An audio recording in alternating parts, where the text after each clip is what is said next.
Hello, friends, and welcome to the Exams Made Simple. And we are back again with the Hindu Complete Newspaper Analysis for 5th of April 2022. 5 अप्रैल 2022 का the Hindu newspaper analysis देखेंगे।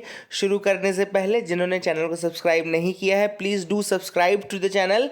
And जो लोग जिनको content पसंद आता है, please do like the video, है ना। तो आप लोगों के कारण ही चूँकि हम लोग चल रहे हैं, so please do like the content, है ना। That will be a great help from your side. Start करते हैं आज के सवालों के साथ, जिनके जवाब आपको देने हैं। ये आपको प्रीलिम्स के लिए थोड़ा आपको घिस करके मजबूत बनाने की कोशिश है। स्टार्ट करते हैं। पहला सवाल, consider the following statements regarding United Nations Environment Programme. तो यूनाइटेड नेशंस इन्वायरमेंट प्रोग्राम के रिलेटेड ये क्वेश्चन है। पहला सवाल, it is one of the 6 main organs of the United Nations. ये one of the 6 main organs है United Nations का। Second is it publishes the emission gap report. आपको बताना है कि it publishes the emission gap report. Which of the following statements are incorrect. इनमें से incorrect statement कौन सा है? This is question number 1, 1 only, 2 only, both या none. Question number 2 is with reference to the offense of rape in Indian context, consider the following statements. First is the age of consent in India is 16 years. Second, the marital rape can be regarded as a ground for divorce. Third is sexual intercourse by husband upon his wife during separation without her consent is criminalized by Indian Penal Code. तो आपको बताना है कि इनमें से कौन से statements correct हैं। 1 only, 1 and 2 only, 2 and 3 only, या 1, 2, 3। Question number 3 is which of the following regions of the continent experience the Mediterranean climate. इनमें से कौन सा रीजन है जहाँ पे Mediterranean type of climate है? Options are A, northern tips of Australia, B, southern tips of Australia, third is northern tips of Africa, and D is southern tips of Africa. So these are the 3 questions for you. I hope you will try to answer the questions. Now let me tell you the answers one by one. आप मेरे साथ बस match कर लीजिए कि आपके कितने सही हैं, and do tell me in the comment section कि आपने कितने सही किए थे, ठीक है ना। First question is which of the following statements regarding UNEP are incorrect. Incorrect पूछा था इसमें, तो फर्स्ट स्टेटमेंट देखो इनकरेक्ट है। 6 मेन ऑर्गन्स ऑफ यूएन में तो आता नहीं है। आप सबको पता है कि ये जो आपका यूएनईपी है, ये 6 मेन ऑर्गन्स ऑफ उसमें नहीं आता है, ठीक है ना। That is the thing which is important, आपको याद रखना है, ठीक है। सेकंड स्टेटमेंट ज़रूर सही है। सेकंड स्टेटमेंट आपका है कि it publishes the emission gap report, तो हाँ ये पब्लिश करता है। अच्छा, 6 मेन ऑर्गन्स किसी को याद है क्या? एक साथ मैं आपको बता देता हूँ। चलो, 6 मेन ऑर्गन्स में आता है आपका, एक तो जनरल असेंबली आता है, एक आता है जनरल असेंबली, ठीक है ना। Second is your the security council, है ना। Second is the security council. And तीसरा आपका आता है इकोनॉमिक एंड सोशल काउंसिल, इकोसॉक जिसको बोलते हैं, इकोनॉमिक एंड सोशल काउंसिल, इकोसॉक बोलते हैं। एक आता है आपका ट्रस्टीशिप काउंसिल आता है ना। एक आता है ट्रस्टीशिप काउंसिल। एक होता है आपका secretariat, the one is secretariat, and last is international Court of justice. तो ये 6 ऑर्गन्स इसके मेन ऑर्गन्स हैं। इसमें यूएनईपी नहीं आता, यानी यूनाइटेड नेशंस एनवायरनमेंट प्रोग्राम इसके 6 ऑर्गन्स में नहीं आता। कौन कौन से आते हैं? जनरल असेंबली, सिक्योरिटी काउंसिल, इकोसॉक यानी कि Economic and Social Council, Trusteeship Council, Secretariat और the International Court of Justice, है ना। तो I hope you got clarity regarding that. Emission gap report ज़रूर ये निकालता है। अच्छा, इसके अलावा भी कुछ रिपोर्ट्स निकालता है, मैं आपको उसके नाम बता देता हूँ। इसके अलावा जो रिपोर्ट ये निकालता है वो है adaptation gap report, global environmental outlook, global environmental outlook, adaptation gap report, frontiers, invest into healthy planet, invest into healthy planet, ये इसकी रिपोर्ट्स हैं। और यूएनईपी जो है वो इस्टेब्लिश हुआ था 5 जून 1972 को, 5 जून 1972 को ये बना था। याद रखिएगा, UNEP leading global environmental authority है, जो कि कब बना था? 1972 को, 5 जून 1972 को बना था, ठीक है ना। सेकंड क्वेश्चन जो था उसमें फर्स्ट स्टेटमेंट ही इनकरेक्ट है, बाकी सही है। फर्स्ट स्टेटमेंट लिखा है age of consent is 16 years in India, age of consent is 18 years in India, ठीक है ना। तो इंडिया में जो एज ऑफ कंसेंट है वो 18 ईयर्स है, ना कि 16 years. So that is the wrong statement. First statement will be wrong, second third will be correct, 2, 3 will be the answer. तीसरा सवाल आपसे पूछा था कि मेडिटेरेनियन क्लाइमेट इनमें से कहाँ पाया जाता है। देखो, मेडिटेरेनियन टाइप ऑफ क्लाइमेट का एक बहुत स्पेशल कैरेक्टर होता है, वो यहाँ पे सदर्न टिप्स ऑफ ऑस्ट्रेलिया में, इनमें से सदर्न टिप्स ऑफ ऑस्ट्रेलिया में पाया जाता है, याद रखना। और जैसे पर्थ हो गया, एडिलेड हो गया, जब ऑस्ट्रेलिया को आप देखेंगे तो सदर्न एरियाज में पर्थ, एडिलेड ये सब आएंगे, वहाँ पे मेडिटेरेनियन क्लाइमेट होता है। और इस टाइप के क्लाइमेट में hot dry summers and cool wet winters रहती है, hot dry summers and cool wet winters, ठीक है ना।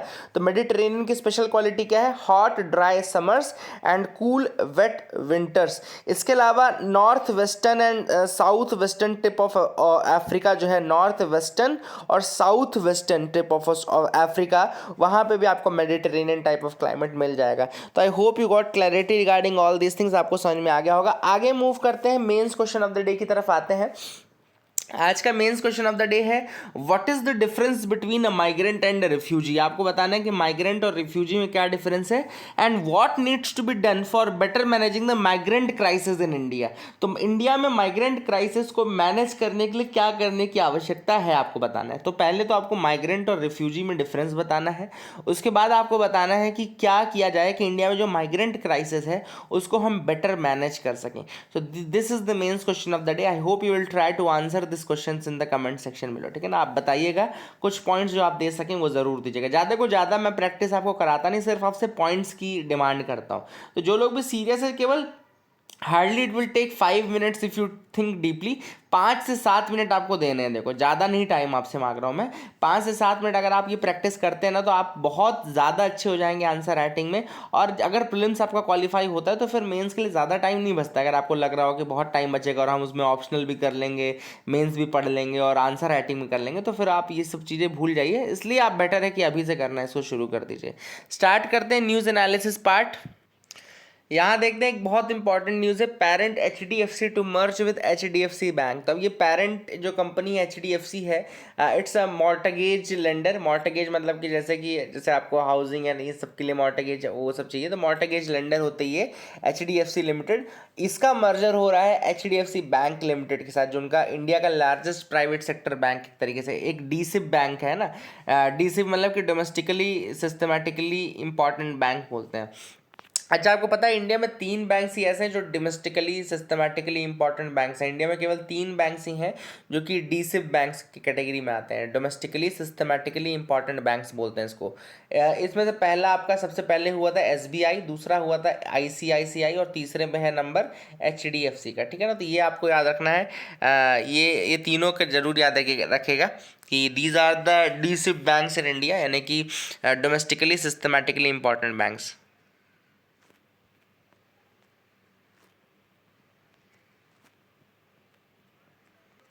DSIB बैंक के लिए जो टर्म यूज़ करता है RBI या गवर्नमेंट, वो होता है too big to fail. These are too big to fail banks in India, too big to fail banks in India. तो इसमें ये तीनों बैंक आता है, HDFC भी आता है, ICICI आता है और SBI आता है। तो ये मैंने आपको एक्स्ट्रा चीज़ बताई जो आप याद रखेंगे। और ये HDFC और HDFC बैंक का जो मर्जर है, इससे बेसिकली होगा क्या कि ये दोनों कंपनीज का जो एक कस्टमर शेयर, एक तो सबसे पहले बात तो बेस बढ़ जाएगा, कस्टमर बेस जो है दोनों का वो बढ़ जाएगा, customer base will increase. HDFC limited जो है उसको HDFC बैंक के साथ डील करने से ये प्रॉफिट होगा कि जो बैंक के इंस्ट्रूमेंट्स हैं उनको वो थोड़ा सा और ज़्यादा लिक्रेटिव बना सकते हैं दूसरे कस्टमर्स के लिए, और ज़्यादा कॉम्पिटिटिव प्राइसिंग पे वो मॉर्टगेज प्रोवाइड कर सकते हैं। तो कॉम्पिटिटिव प्राइस पे अगर मॉर्टगेज प्रोवाइड करेंगे तो ऑब्वियस सी बात है इनका कस्टमर बेस और ज़्यादा और जल्दी बढ़ेगा, ठीक है ना। And that is the thing which is important, है ना। तो ये सारी चीज़ें यहाँ पे है। The proposed merger is subject to approvals from regulatory including the RBI। यहाँ पे जो ये मर्जर होता है इन्होंने तो कर दिया, लेकिन इसके बाद जो कंप्लीट प्रोसेस होगी वो RBI यानी कि जो रेगुलेटर है उसके अप्रूवल के बाद ही होगी, जिसमें कि 12 से 18 महीने लग जाते हैं तो कंप्लीट, है ना। तो this proposed merger is subject to approval from regulator including the RBI। तो यहाँ पे ये आप याद रखिएगा कि मर्जर ऐसे बैंक के कहने से नहीं होता, उसके बाद वो अप्रूवल होना होता है। उसका अप्रूवल किसका लगेगा, जब रेगुलेटर का अप्रूवल लगेगा। रेगुलेटर कौन है यहाँ पे, RBI रेगुलेटर है। तो ये सारी चीज़ें आपको पता होनी चाहिए ना। UPSC आपको यहाँ पे भी कंफ्यूज कर सकता है कि भैया मर्जर के बाद उसका अप्रूवल लेना होता है, नहीं लेना होता है, तो आप वहाँ पे कंफ्यूज ना हो, इसलिए आपको पता होना चाहिए। यहाँ पे ऑब्वियस बात है इसका बेनिफिट दोनों को ही मिलेगा। बैंक का जो मार्केट शेयर है वो और उसके रेवेन्यूज़ को डाइवर्सिफाई करने में ऑब्वियस है, जो हाउसिंग पोर्टफोलियो है वो पार्ट भी इसके अंदर इंक्लूड हो जाएगा, है ना।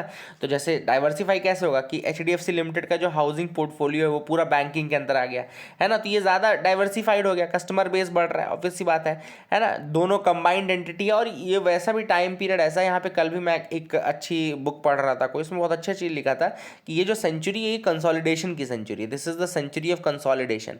ये आप बहुत अच्छा चीज़ आंसर में लिख भी सकते हैं। मैंने कल मैं बुक पढ़ रहा था जिसमें I think the book was of D. Subba Rao. D Subbarao की किताब थी जो मैं पढ़ रहा था, जिसमें उन्होंने कहा है ये चीज़ कि this century is the century of consolidation. और कंसोलिडेशन मतलब कि यहाँ पे वही बैंक्स चल पाएंगे जो अपनी सारी एनर्जी के साथ और सारे रिसोर्सेज एक जगह कंसंट्रेट करके चल रहे हो, है ना। इफ़ दे हैव आइसोलेटेड, मतलब इफ़ दे हैव, मतलब ऐसे बिट्स एंड पीसेस में उनके रिसोर्सेज हैं, तो वो चल नहीं पाएंगे, compete नहीं कर पाएंगे in India. So that is the thing which is important. यहाँ पे वही चीज़ है कि कंसोलिडेशन का ही एरा है। आप देख लीजिए कि सारी एंटिटीज एक दूसरे के साथ कंसोलिडेट कर, चाहे एसबीआई ही क्यों ना हो। एसबीआई ने भी अपने जो एसोसिएट बैंक्स थे, ये जयपुर वयपुर वाले, नीचे वाले ट्रावनकोर वाले, इन सबको उन्होंने मर्ज कर दिया ना, मर्ज करके एक एंटिटी में डाला ना। तो वही चीज़ ऑथर ने कहा है कि this is the era of consolidation. और ऐसे में बहुत इंपॉर्टेंट है कि बैंक्स अपनी पूरी एनर्जी के साथ पूरे रिसोर्सेज को एक जगह कंसोलिडेट करके compete करें, तभी वो इंटरनेशनली भी एक बड़ी एंटिटी के रूप में निकल सकते हैं। तो यही रीज़न है कि यहाँ पे ये हुआ। अच्छा, इसमें सिर्फ और सिर्फ मर्ज्ड एंटिटीज़ को फ़ायदा नहीं, इसमें शेयर होल्डर्स को भी फ़ायदा है। जैसे शेयर होल्डर्स, जो HDFC के शेयर होल्डर्स, उनको हर 42 शेयर पे 25 शेयर फ्री मिलने वाले हैं। तो हर 42 शेयर पे 25 शेयर फ्री आपको मिलने वाला, आप समझ लीजिए आपको कितना बेनिफिट होने वाला है। तो जिन्होंने पहले से इसके शेयर होल्ड करके रखे थे, they can give themselves a party. और इसी कारण से कल आपने देखा होगा शेयर मार्केट जो था वो काफ़ी इंक्रीज बढ़ा हुआ भी दिख रहा था, है ना। So that is the thing which is important. I hope we got clarity. 99% of the world's population is breathing polluted air. अब WHO जो है उसने 6000 सिटीज़ को कवर किया, स्टडी किया, और लगभग 117 नेशंस को स्टडी करके उन्होंने ऐसा एनालिसिस किया कि 99% जो वर्ल्ड पॉपुलेशन है वो पॉल्यूटेड एयर ब्रीथ कर रही है, वो पॉल्यूटेड एयर ब्रीथ कर रही है। WHO की डेटा के अकॉर्डिंग कोई भी ऐसी जगह नहीं थी जहाँ पर कि WHO के स्टैंडर्ड्स के अकॉर्डिंग एयर क्वालिटी हो। अब आपको पता होगा कि WHO क्या करता है, WHO एयर क्वालिटी बताता है कि भैया यहाँ पे इतना PM 2.5 होना चाहिए, यहाँ पे इतना PM 10 होना चाहिए, इससे ज़्यादा कार्बन डाइऑक्साइड नहीं होनी चाहिए, इससे ज़्यादा कार्बन मोनोऑक्साइड नहीं होनी चाहिए। लेकिन कोई भी जगह ऐसी नहीं थी, 99% जगह तो ऐसी नहीं थी जहाँ पर कि एयर क्वालिटी जो हो वो WHO के स्टैंडर्ड्स के अकॉर्डिंग हो। इसीलिए उनका कहना है कि जो 99% of the population is that is having this polluted air, है ना। अब मैं थोड़ा सा आपको बहुत इंपॉर्टेंट चीज़ें बताने वाला हूँ, वो ध्यान में रखिएगा। WHO जो है यूनाइटेड नेशन की एक स्पेशलाइज्ड एजेंसी कह सकते हो आप लोग, स्पेशलाइज्ड एजेंसी है जो कि जिसका फॉर्मेशन हुआ था 1948 में, 1948 में बनी थी, ठीक है ना। ये आपको पता होगा 1948 में बनी थी। इसका हेडक्वार्टर जो है वो जिनीवा स्विट्जरलैंड में, the headquarter is in Geneva Switzerland. 194 member states हैं इसमें, 194 मेंबर स्टेट्स हैं एंड 150 कंट्री ऑफिसेज हैं, ये भी आपको पता होना चाहिए। इसके अलावा इसमें 6 रीजनल ऑफिसेज भी हैं, ठीक है ना। तो these are some of the basic facts जो कि आपको मैंने बताए हैं। याद रखिएगा 1948 में बना था, जिनीवा स्विट्जरलैंड में इसका हेडक्वार्टर है। 194 मेंबर स्टेट्स हैं, 194 मेंबर स्टेट्स हैं, ठीक है ना। अब जो यूनाइटेड नेशंस के मेंबर्स हैं, they can become the members of this organisation. Members of the United Nations can become the members of this organisation, यानी कि मेंबर्स ऑफ UN जो है वो WHO के मेंबर्स बन सकते हैं। इसके अलावा द हेल्थ असेंबली, इसकी जो टॉप डिसीजन मेकिंग बॉडी है, जो टॉप डिसीजन मेकिंग एंटिटी है, उसका नाम है द वर्ल्ड हेल्थ असेंबली। तो यहाँ की जो डिसीजन मेकिंग बॉडी है उसका नाम क्या है, वर्ल्ड हेल्थ असेंबली इसका नाम है, ठीक है ना।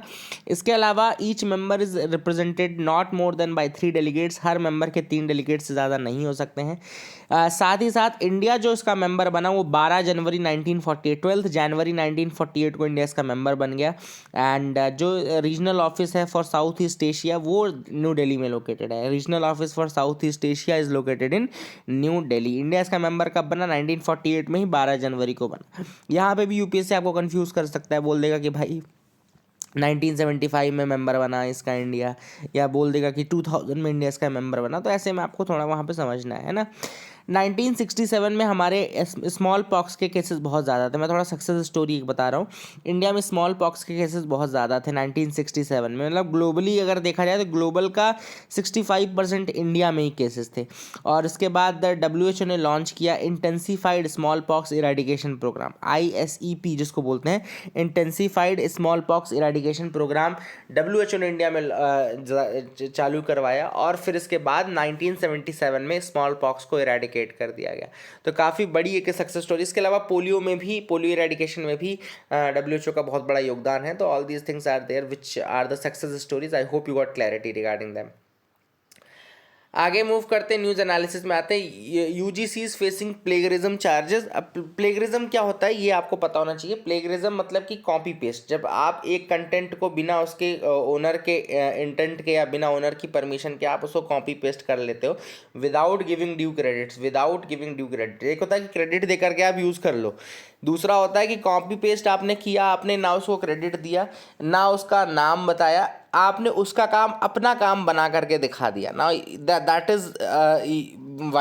Is actually the plagiarism. Plagiarism में क्या होता है कि आपने दूसरे का काम यूज़ किया, आपने दूसरे को इन्फॉर्म भी नहीं किया, ना ही आपने उसको क्रेडिट दिया, और आपने उसका काम अपना काम बना करके दे दिया। अब यूजीसी यानी कि यूनिवर्सिटी ग्रांट्स कमीशन, जो कि खुद इंटीग्रिटी को मेंटेन करने के लिए रिस्पॉन्सिबल है इंस्टीट्यूट्स की, यूजीसी खुद मेंटेन करती है इंटीग्रिटी। वो खुद अपना जब कैरिकुलम उन्होंने पब्लिश किया तो मिशिगन यूनिवर्सिटी और एरिजोना यूनिवर्सिटी का उन्होंने सिलेबस उठाया, कैरिकुलम उठाया, और वहाँ पे जो जो लाइन लिखी थी वो as it is copy paste कर दी है, ठीक है ना।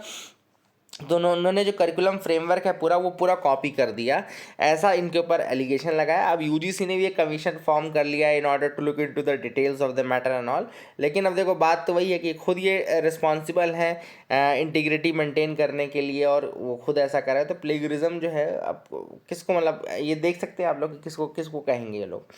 आईपीसीसी रिपोर्ट में spell death knell on coal based units. अब यहाँ पर आईपीसीसी आप सबको पता है, मैंने आपको कल ही बताया था कि आईपीसीसी का फॉर्मेशन आपको याद रखना है ना। डब्ल्यूएमओ यानी कि वर्ल्ड मीटरोलॉजिकल ऑर्गेनाइजेशन और यूनाइटेड नेशंस इन्वायरमेंट प्रोग्राम के उससे ही बना था ये, है ना। और आईपीसीसी के फॉर्मेशन के बाद ये असेसमेंट रिपोर्ट निकालता है, जिसमें इन्होंने फर्स्ट असेसमेंट रिपोर्ट निकाली थी 1990 में, और अभी रिसेंटली सिक्स्थ असेसमेंट रिपोर्ट निकल रही है। Now this is the time period जब सिक्स्थ असेसमेंट रिपोर्ट, उसका पार्ट 1 निकला, फिर पार्ट 2 निकला, अभी पार्ट 3 निकला है ना। तो कुल मिलाकर के 6 असेसमेंट रिपोर्ट्स निकाल चुके हैं। अब आईपीसीसी की असेसमेंट रिपोर्ट को बहुत इंपॉर्टेंट माना जाता है। उसमें उन्होंने अभी रिसेंटली ये भी कहा है कि जो कोल बेस्ड यूनिट्स हैं उनको 2050 तक एटलीस्ट ऐसी कोल बेस्ड यूनिट्स, ये याद रखना आप लोग, आईपीसीसी का कहना है कि एटलीस्ट ऐसी कोल बेस्ड यूनिट्स जिनके अंदर कार्बन कैप्चर एंड यूटिलाइजेशन और स्टोरेज, CCUS याद रखिएगा, कार्बन कैप्चर यूटिलाइजेशन स्टोरेज, ये चीज़ फैसिलिटी जहाँ पे भी नहीं अवेलेबल है, मतलब जहाँ पर भी कार्बन को कैप्चर करने की और उसको स्टोर या यूटिलाइज करने की कैपेबिलिटी नहीं है, ऐसी यूनिट्स को एटलीस्ट 2050 तक बंद करना बहुत ज़्यादा ज़रूरी है, ठीक है ना। इंडिया में कोई भी यूनिट ऐसी नहीं है, there is no unit in India जहाँ पर कि कार्बन कैप्चर स्टोरेज फैसिलिटी हो, ठीक है ना। याद रखिएगा, none of the existing under construction coal fired power plants in India have this carbon capture and storage facility, है ना। तो दैट इज द थिंग। यहाँ पे उन्होंने कहा है कि अगर आप 2050 तक इनको बंद नहीं कर पाए तो भूल जाइए कि आप 1.5 डिग्री या 2 डिग्री के अंतर्गत टेम्परेचर को रख पाएंगे, है ना। That is already out of bounds. इसके अलावा सेंट्रल इलेक्ट्रिसिटी अथॉरिटी का ये कहना है कि इंडिया के पास लगभग 211 gigawatt operational coal fired power plants हैं। इंडिया में अभी एटलीस्ट कितना है, इंडिया में एट प्रेजेंट कितना है, 211 gigawatt operational coal fired power plants है, ठीक है ना। तो कोल फायर्ड पावर प्लांट की कितनी कैपेसिटी है इंडिया में, 211 गीगावाट तक, ठीक है ना। एंड विच इज़ रफली 10% ऑफ द ग्लोबल कैपेसिटी। तो ग्लोबल कैपेसिटी का रफली 10% तो केवल इंडिया में ही है, ठीक है ना। That is the thing which is important. ये भी आप याद रख सकते हैं कि ग्लोबल का इंडिया में 10% अभी ऑलरेडी है, ठीक है। इसके अलावा ग्लोबल एनर्जी मॉनिटर है, ग्लोबल एनर्जी मॉनिटर डेटा, जो कि ये कहता है कि अनदर 31 गीगावाट जो है वो it is being constructed, another 31 gigawatt is being constructed and about 24 gigawatt in various pre construction phases, ठीक है ना। तो ये सारा डेटा जो है इंडिया से रिलेटेड है। और ऐसे अब देखो क्या है, मुझे तो इनका आईपीसीसी का समझ नहीं आता। जब तक अमेरिका और ब्रिटेन डेवलप कर रहे थे तब तक कोई क्लाइमेट चेंज नहीं था, कुछ नहीं था, और जैसे ही इंडिया और इन सब की बारी आई तो इनको पूरा नाटक शुरू हो गया, है ना। तो मेरे हिसाब से इसमें जो लास्ट पैराग्राफ ऑथर ने लिखा है वो बहुत इंपॉर्टेंट है कि ये ज़रूरी टाइम है कि जो ये डेवलप्ड कंट्रीज़ हैं वो अपना स्पेस खाली करें ताकि इंडिया जैसी कंट्रीज़ अपनी डेवलपमेंट नीड्स को फुलफिल कर सकें। भाई अमेरिका और यहाँ जा कर के आप नहीं बोल रहे हो, आप सारा हर दिन पेपर में अफ्रीका और एशियन कंट्रीज़ की बात करते हो, आप अमेरिका को क्यों नहीं बोलते? वहाँ आपकी जवान नहीं खुलती है ना। तो ये चीज़ें आप वहाँ जाके बताओ, उनको बताओ कि भाई आप लोग अपना बिल्कुल सब कुछ बंद कर दो, सारी ऑफिसेज बंद कर दो। उनको तो ऑफिसेज बंद करके बैठ जाना चाहिए, है ना, क्योंकि आप एसी चला रहे हो, आप ये सब कर रहे हो, मत करो ना ये सब चीज़ें। आप नहीं करोगे तो जो आपका स्पेस खाली होगा वो इंडिया ले लेगा, कम से कम वो ज़रूरी है। Plea in supreme court on gender bias in Hindu inheritance law. अब एक रिक्वेस्ट गई है सुप्रीम कोर्ट में जिसमें ये कहा गया है कि हिंदू इनहेरिटेंस जो लॉज हैं वो बहुत ज़्यादा डिस्क्रिमिनेटरी हैं और बहुत ज़्यादा बायस हैं, ठीक है ना। अब आपको पता है हिंदू सक्सेशन एक्ट कब का है, 1956 का है। हिंदू सक्सेशन एक्ट कब का है, 1956 का है। अब इसमें ये कहा गया है, पिटीशन में ये कहा गया है कि जो सेक्शन 15 है 1956 का Hindu succession law, Hindu succession law जो है 1956 का, उसका सेक्शन 15 जो है वो कहता है कि किस तरीके से जो प्रॉपर्टी है वो जाती। फॉर एग्जाम्पल, अगर सेल्फ एक्वायर्ड प्रॉपर्टी है, husband heirs have the first right over the self acquired property of a woman who dies interstate, है ना। तो यहाँ पे ये कहा गया है, एलिगेशन ये लगाया गया कि जो हस्बैंड के एयर्स हैं, यानी कि हस्बैंड और हस्बैंड की जो सन्स हैं, मतलब उनके खुद के बेटे जो हैं, they have the first right over the self acquired property of a women who dies interstate. मतलब मुझे तो कई बार चीज़ें ज़्यादा नहीं समझ में आती, पर ठीक है, it's a time of women empowerment, तो ठीक है, ऐसी चीज़ें भी देखना है। यहाँ पे women who dies interested, that is if the husband's family comes first in the line of inheritance even before the dead women's own parent। तो यहाँ पे उनका ये कहना है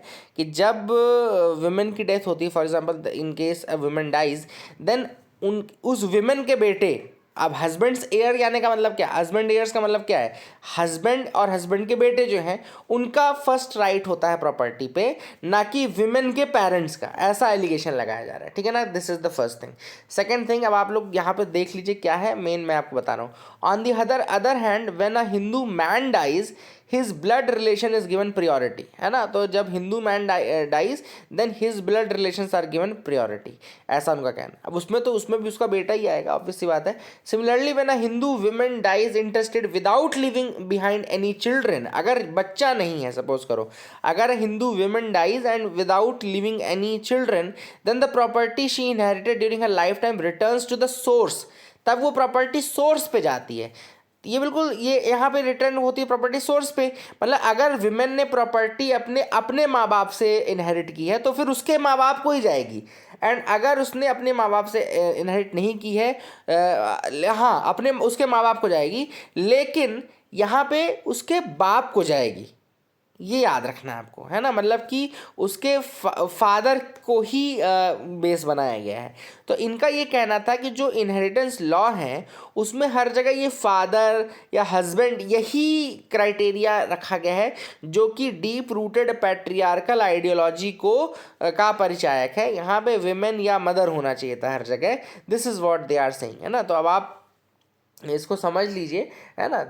यहाँ पे जितनी चीज़ें लिखी गई हैं वो क्या है, अगर जो वुमेन है उसका बच्चा है तब तो उसके हस्बैंड के एयर्स के पास जाएगी, लेकिन अगर उसका बच्चा नहीं है तो सोर्स के एयर्स के पास जाएगी, जिसमें सोर्स में अगर फादर मदर है तो उसके फादर के एयर्स में जाएगी, ठीक है ना। तो ये कहना है कि ये डिस्क्रिमिनेटरी है, यहाँ पे हर जगह फादर या यहाँ पे हर जगह हस्बैंड लिखा गया है, मतलब कि वुमेन को इतनी वो नहीं दी गई है। यहाँ पे हर जगह ये मेल सेंट्रिक है, ये that is the thing that has been said, ठीक है ना। Caste hierarchies and migration patterns. अब ये आर्टिकल देखो बहुत ज़्यादा इंपॉर्टेंट तो नहीं है, यहाँ पे बस स्टडी की गई है। स्टडी में आपको यहाँ पे बता देता हूँ। यहाँ पे स्टडी में ये बोला गया है कि कास्ट आइडेंटिटीज़ जो हैं माइग्रेंट्स की, वो माइग्रेशन को बहुत इन्फ्लुएंस करती हैं। मतलब कि कौन सी कास्ट का व्यक्ति है माइग्रेशन कर रहा है, वो भी कई बार बहुत ज़्यादा बड़ा डिटर्मिनेंट बन जाता है कि किस तरीके से माइग्रेशन होगा और किस तरीके से बेनिफिट्स मिलेंगे। तो ऐसे के लिए तीन कैटेगरी उठाई गई थी यहाँ पे। एक उठाया गया था, यहाँ पे आप देख लीजिए, कल्लार्स जो कि बैकवर्ड क्लास में आते हैं। दूसरे उठाए गए थे मूपानार्स जो कि आपका मोस्ट बैकवर्ड क्लासेस में आते हैं। और तीसरा आपका परैयार्स उठाए गए थे जो कि शेड्यूल्ड कास्ट में आते हैं। तो कल्लार्स थोड़ा बेटर होते हैं, मतलब कि बैकवर्ड क्लासेस में आते हैं, थोड़ा बेटर इकोनॉमिकली होते हैं। तो ऐसे में अगर कल्लार कैटेगरी का व्यक्ति माइग्रेशन करता है तो उसके पास उसकी सेविंग से ही पैसा निकल आता है, उसको कहीं से उधार नहीं लेना पड़ता, ऐसा मतलब रिपोर्ट में लिखा है। तो जब बैकवर्ड क्लासेस के लोग माइग्रेशन करेंगे तो they will have better savings, better उनका माइग्रेशन ज़्यादा इजी होगा, and they will send more remittance in their own मतलब हाउसेज एंड ऑल। तो ये ज़्यादा बेटर रेमिटेंस भी गेन करते हैं, ज़्यादा बेटर तरीके से इनका ज़्यादा स्मूथ और ज़्यादा इजी इनका माइग्रेशन होता है। तो ये सारी चीज़ें इस आर्टिकल में बताई गई हैं। तो यहाँ पर ऑथर ने कहा कि जो कास्ट आइडेंटिटीज़ होती हैं, मतलब यहाँ पे जो आप देखें बैकवर्ड क्लासेस ज़्यादा बेटर हैं मोस्ट बैकवर्ड क्लासेस से और शेड्यूल्ड कास्ट से। तो ये चीज़ यहाँ पे बताई गई कि इनका ज़्यादा बेटर होता है। और ये भी देखने को मिला है जो बैकवर्ड क्लासेस हैं उनके जो वेमेन हैं उनको माइग्रेट नहीं करना पड़ा, उनको काम अलग से नहीं करना पड़ा, उसी में उनका गुजारा हो गया। लेकिन मोस्ट बैकवर्ड क्लासेस और शेड्यूल कास्ट के केस में उनकी विमेंस को भी काम करना पड़ा, उनकी कई बार उनको भी माइग्रेट करना पड़ता है। तो ये सारी चीज़ें ऑथर ने यहाँ पे बताई हैं। The partial roll back of AFSPA. अब अफ्स्पा आप सबको पता है कि उसका पार्शियल रोल बैक शुरू हो चुका है। एंड अभी रिसेंटली 31 मार्च को मिनिस्ट्री ऑफ होम अफेयर्स ने अनाउंस किया कि they will be reducing the disturbed areas under AFSPA act. They will be reducing the disturbed areas under AFSPA act in the states of Assam, Manipur, Nagaland. Assam, Manipur और नागालैंड के states में specially they will reduce the number of disturbed areas and all. ठीक है ना। AFSPA आप सबको पता होना चाहिए कि सबसे पहली बार 1942 में एक ऑर्डिनेंस की तरह लाया गया था। ये याद रखना, ये अलग से एक अच्छा फैक्ट है कि ये 15 अगस्त 1942 को एक ऑर्डिनेंस के रूप में लाया गया था in order to crush the quit India movement. ये एक फैक्ट याद रखना, यूपीएससी प्रीलिम्स में भी पूछ सकता है कि अफ्स्पा को लाया गया था ना 1942 में एक ऑर्डिनेंस के रूप में पहली बार, तब ये क्विट इंडिया मूवमेंट को क्रश करने के लिए लाया गया था। बाद में ये एक्ट बनकर 1958 में आया है ना, 1958 में आया और इसमें बहुत सारी वाइड स्प्रेड पावर जो है वो सिक्योरिटी फोर्सेस को दी गई है। इसके बाद याद रखिएगा अफ्स्पा में डिस्टर्ब्ड एरिया कौन डिक्लेयर कर सकता है। डिस्टर्ब्ड एरिया डिक्लेयर करने की power governor of the state के पास है या एडमिनिस्ट्रेटर ऑफ यूनियन टेरिटरी के पास है। सेक्शन 3 जो है अफ्स्पा का वो पावर देता है गवर्नर को और एडमिनिस्ट्रेटर को to declare area as disturbed area. Central government के पास भी पावर है, ऑब्वियस सी बात है सेंट्रल गवर्नमेंट के पास तो रहेगी है ना, that is a major thing. इसके अलावा पुलिस के पास यहाँ पे पावर रहती है कि वो वार्निंग दे करके फायरिंग कर सकते हैं अगर कोई व्यक्ति लॉ के अगेंस्ट काम करता है तो after giving due warning they can start firing and all. ये सारी पावर्स ऑलरेडी उनके पास दी गई है। ठीक है ना। और किसी भी एरिया को अगर डिस्टर्ब्ड एरिया घोषित कर दिया गया तो मिनिमम 3 मंथ्स के लिए स्टेटस को मेंटेन करना पड़ता है। So they have to maintain the status quo for minimum 3 months according to the disturbed Areas Special Courts Act 1976। तो Disturbed Areas Special Courts Act 1976 का एक एक्ट है, Disturbed Areas Special Courts Act 1976, जिसमें कहा गया कि अगर डिस्टर्ब्ड एरिया डिक्लेयर करता है एक एरिया को तो वहाँ पर 3 महीने तक के लिए वो एटलीस्ट स्टेटस को मेंटेन करेगा। अफ्स्पा का लोग इसलिए भी अपोज करते हैं क्योंकि it gives a licence to kill. Licence to kill ऐसा कहा जाता है कि it gives a licence to kill and that is the reason why some of the opposition they criticise this AFSPA act, they criticize the AFSPA act for this reason, है ना। I hope you got clarity। आगे move करते हैं, देखते हैं और क्या important news articles हैं। यहाँ पे एडिटोरियल में आते हैं push the policy needle forward on migrant support. यहाँ पे देखो माइग्रेंट और रेफ्यूजी में पहले तो मैं आपको डिफरेंस बता दूँ, आज क्वेश्चन मैंने पूछा तो देखो माइग्रेंट जो होता है वो ज़्यादातर इकोनॉमिक रीजन से एक पार्ट से दूसरे पार्ट में आते हैं। माइग्रेंट्स हमेशा इकोनॉमिक रीजन्स के कारण ही आपका आएंगे आ जाएंगे, है ना। या तो इकोनॉमिक रीजन के कारण आएंगे या किसी और रीजन के कारण। लेकिन रेफ्यूजी जो है रेफ्यूजी आपके परसिक्यूशन जो फेस करते हैं ना, परसिक्यूशन से अपने आप को बचाने के लिए आएंगे। तो रेफ्यूजीज जो होते हैं वो इकोनॉमिक रीजन से नहीं आते, they come to your place, they come to your region because of persecution. In order to save themselves from persecution they come to other regions and all. ठीक है ना। तो ये आपको याद रखना है कि इकोनॉमिक जो माइग्रेंट्स होते हैं बेसिकली जनरली वो इकोनॉमिक रीजन से आते हैं, मतलब कि to earn a better job और to get better schooling, to get better facilities and all, ये सारी चीज़ों के लिए।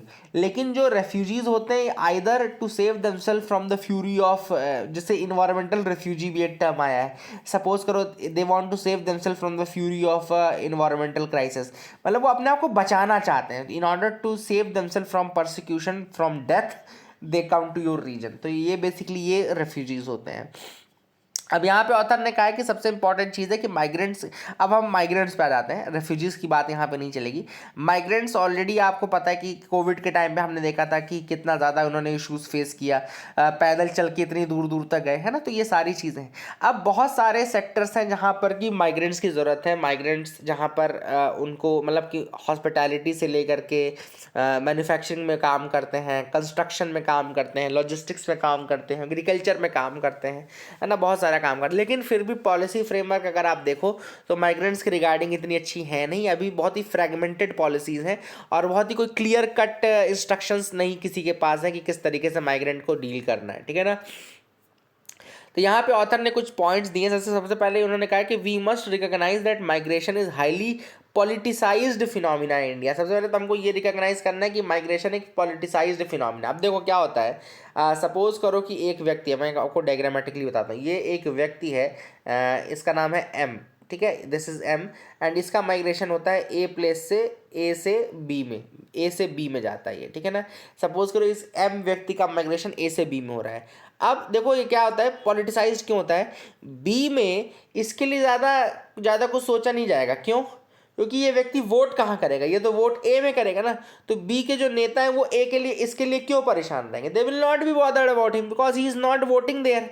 इस कारण से ऑथर ने कहा है कि ये बहुत इंपॉर्टेंट है कि इसका पॉलिटिसाइजेशन होने से रोका जाए, है ना। अदरवाइज यही होता रहेगा कि लोग इधर से उधर जाएंगे, उधर के जो बैंक उधर से जो वहाँ के पॉलिटिशियंस हैं वो सोचेंगे कि यार ये यहाँ तो वोट करना नहीं इसको, जब यहाँ वोट इसको करना नहीं तो फिर हम क्यों परेशान रहें फालतू इसके पीछे, है ना। वहीं पे सोर्स वाला जो रहेगा उसको सोचना चाहिए, बट वो कुछ नहीं कर सकता क्योंकि वो ऑलरेडी वहाँ पर है ना। तो वहाँ की दूसरे स्टेट की कंडीशन को कैसे सुधारेगा। दूसरा ऑथर ने कहा है, दूसरा जो रीज़न है वो इम्पॉर्टेंट ये है कि इनका डिफ्रेंशिएशन होना चाहिए। अभी क्या है कि माइग्रेंट्स को एक कैटेगरी के अंदर क्लब कर दिया जाता है। जैसे अर्बन पुअर एक कैटेगरी है, अर्बन पुअर, और एक कैटेगरी आपका अनऑर्गेनाइज्ड वर्कर्स है। अब इन्हीं अनऑर्गेनाइज्ड वर्कर्स और अर्बन पुअर की कैटेगरी में ये माइग्रेंट्स भी घुस जाते हैं। तो अगर कोई पॉलिसी बन रही है तो अनऑर्गेनाइज्ड वर्कर्स के लिए बन रही है, वो माइग्रेंट्स के लिए तो बन नहीं रही है ना। तो ये यहाँ पे डिफ्रेंशिएट करना ज़रूरी है कि माइग्रेंट्स जो है, माइग्रेंट्स, हाँ ये सही बात है कि माइग्रेंट्स अनऑर्गेनाइज्ड वर्कर भी हो सकते हैं और माइग्रेंट्स अर्बन पुअर भी हो सकते हैं, but in order to better analyze their condition हमको उनको एक सेपरेट एंटिटी के रूप में लेना चाहिए और उनको उनके रिगार्डिंग, माइग्रेंट्स के रिगार्डिंग कुछ सोचना चाहिए, है ना। माइग्रेंट्स के रिगार्डिंग कुछ सोचिए, सिर्फ और सिर्फ अनऑर्गेनाइज्ड ऑर्गेनाइज्ड के लिए हम सोचते रहेंगे तो migrants will be left behind in many cases, ठीक है ना। तो that is the thing which is important.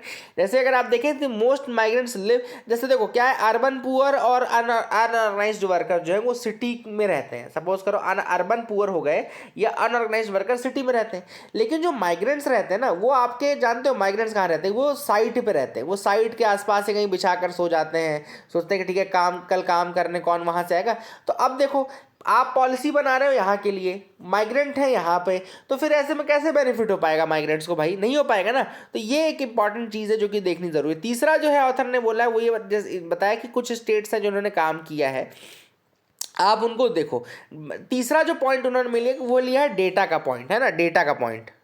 तो वही ऑथर ने कहा है कि पहले आप डेटा इकट्ठा करो कि कौन माइग्रेंट्स हैं, कितने नंबर ऑफ माइग्रेंट्स हैं, ये डेटा आपके पास प्रॉपर होना चाहिए। उसके बाद ही आप कोई पॉलिसी फ्रेमवर्क बना सकते हो, ठीक है ना। That is the thing. इसके अलावा ऑथर ने कहा है कुछ स्टेट्स हैं जैसे कि महाराष्ट्र है, उन्होंने माइग्रेंट ट्रैकिंग सिस्टम बनाया है, माइग्रेंट ट्रैकिंग सिस्टम।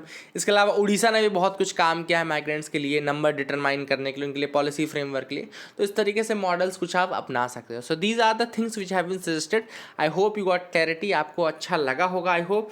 आगे एक और न्यूज़ आइटम्स देख लेते हैं, एक आध कुछ और हैं। ASI wants Odisha government to tweak beautification plan around the Jagannath temple. अब ASI ने कहा है उड़ीसा गवर्नमेंट को कि भाई थोड़ा सा आप जो ब्यूटिफिकेशन प्लान है उसको थोड़ा ट्विक करो, उसको चेंज करो। थोड़ा सा मैं आपको यहाँ पे जगन्नाथपुरी टेम्पल के बारे में बता दूँ।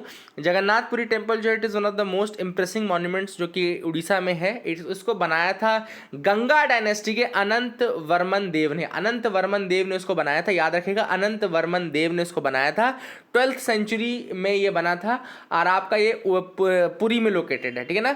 अनंत वर्मन देव जो कि गंगा डायनेस्टी के किंग थे, 12th सेंचुरी में उन्होंने उसको बनाया था, ठीक है ना। That is the thing which is important. Archaeological survey of India 1861 में अलेक्जेंडर कनिंघम, हम सब जानते हैं, फर्स्ट डायरेक्टर जो थे, उनके अंतर्गत बना था। ये आता है कौन से एक्ट के अंतर्गत? AMASR एक्ट, जिसको बोलते हैं archaeological sites and remains act 1958 का है, उसके अंतर्गत ये आता है ना, 1958 का AMASR एक्ट आता है, ठीक है। तो these are the things, these are fact which are important. इसके अलावा एक और फैक्ट यहाँ पे लिखा हुआ है, देख लीजिए। AMASR एक्ट के अंतर्गत जो कंस्ट्रक्शन है, it can not take place under the radius of 100 meters of a monument which is treated prohibited zone. तो 100 मीटर तक, किसी भी मॉन्यूमेंट के 100 मीटर तक का जो रीजन होता है वो प्रोहिबिटेड जोन माना जाता है, और 200 मीटर तक का जो एरिया होता है उसको रेगुलेटेड जोन मानते हैं। 100 मीटर तक प्रोहिबिटेड जोन है और 100 से 200 तक रेगुलेटेड जोन है। और यहाँ पे कंस्ट्रक्शन करने के लिए पहले NMA यानी कि नेशनल मॉन्यूमेंट्स अथॉरिटी की परमिशन लेनी पड़ती है फॉर एनी कंस्ट्रक्शन। तो I hope you got clarity regarding these facts. That is it for the day. Keep loving us, keep sharing us. Thank you and have a nice day.